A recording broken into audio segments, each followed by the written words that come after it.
క్రీడలని క్రీడాకారులను ఎంకరేజ్ చేయడానికి గ్రామ స్థాయి నుంచి రాష్ట్ర స్థాయి వరకు స్పోర్ట్స్ని ఎంకరేజ్ చేయాల్సిన కార్యక్రమం అధ్యక్ష ఇది యాక్చువల్గా. కానీ ఆడుదాం ఆంధ్ర అనే పేరుతో ఆంధ్రాతోనే ఆడుకున్నారు అధ్యక్ష. వాళ్ళు ఆడుకున్నారు అధ్యక్ష, మేము కాపాడుతున్నాం అధ్యక్ష. అధ్యక్ష, ఈరోజు ఫుట్బాల్కి వాలీబాల్కి తేడా తెలియని వాళ్ళు కూడా గతంలో మంత్రిగా మరి 120 కోట్ల రూపాయలతో ఈ గేమ్స్ కండక్ట్ చేయడం అనేది చాలా విడ్డూరంగా ఉంది అధ్యక్ష. ఎందుకంటే అధ్యక్ష, వాళ్ళు ఎక్కడ కూడా క్రీడాకారులను ఎంకరేజ్ చేసినట్టు కానీ పలానా క్రీడలో పలానా ప్లేయరు ఫోకస్ అయినట్టుగా కానీ ఎక్కడ మనకు కనిపించలేదు అధ్యక్ష. ఎంతసేపు వైసీపీకి సంబంధించిన మంత్రులు వాళ్ళే ఆడినారు అధ్యక్ష, వాళ్ళే కింద పడ్డారు అధ్యక్ష, వాళ్ళే డాన్స్లు వేసినారు అధ్యక్ష. అంతేగాని క్రీడాకారులను ఎంకరేజ్ చేసినట్టుగా కూడా ఎక్కడ కూడా ఎవరు ఫోకస్ కాలేదు అధ్యక్ష.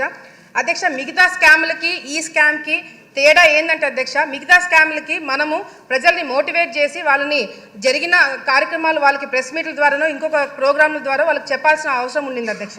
కానీ ఈ ఆడుదాం ఆంధ్ర అనే ఒక స్కామ్ అధ్యక్ష కళ్ళ ముందర గ్రామ స్థాయి నుంచి రాష్ట్ర స్థాయి వరకు జిల్లా స్థాయి వరకు అందరూ కూడా గమనించిన స్కామ్ అధ్యక్ష ఇది. ఎందుకంటే క్రీడాకారులు ఆడడానికి ఇచ్చిన కిట్స్ అధ్యక్ష నాణ్యత లేదు అధ్యక్ష. ఫస్ట్ బాల్కే బ్యాట్ ఇరిగిపోయినాయి అధ్యక్ష. కిట్స్ మీద ఏదైతే పబ్లిసిటీ కోసం స్టిక్కర్లు పెట్టుకున్నారో దాని మీద ఫోకస్ పెట్టారే తప్ప క్రీడల మీద వీళ్ళు ఫోకస్ పెట్టలేకపోయినారు అధ్యక్ష.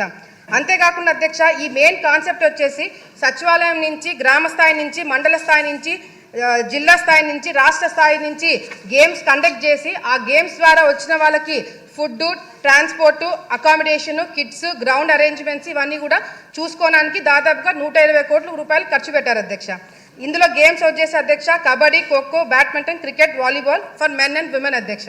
అధ్యక్ష, ఇక్కడ మిస్యూజ్మెంట్ ఆఫ్ ఫండ్స్ ఎక్కడ జరిగినాయంటే అధ్యక్ష, ఇప్పుడు మేము అడిగిన క్వశ్చన్లకు కూడా ఎక్కడైనా అవినీతి జరిగిందా దాని డీటెయిల్స్ అడిగినాం అధ్యక్ష. మంత్రి గారు కేవలం ఎక్కడెక్కడ ఖర్చు పెట్టారో దాని గురించి డీటెయిల్స్ ఇచ్చారే తప్ప ఎక్కడ అసలు అవినీతి జరిగిందా లేదా అనే క్లారిటీ కూడా మాకు ఇంకా ఇవ్వలేదు అధ్యక్ష.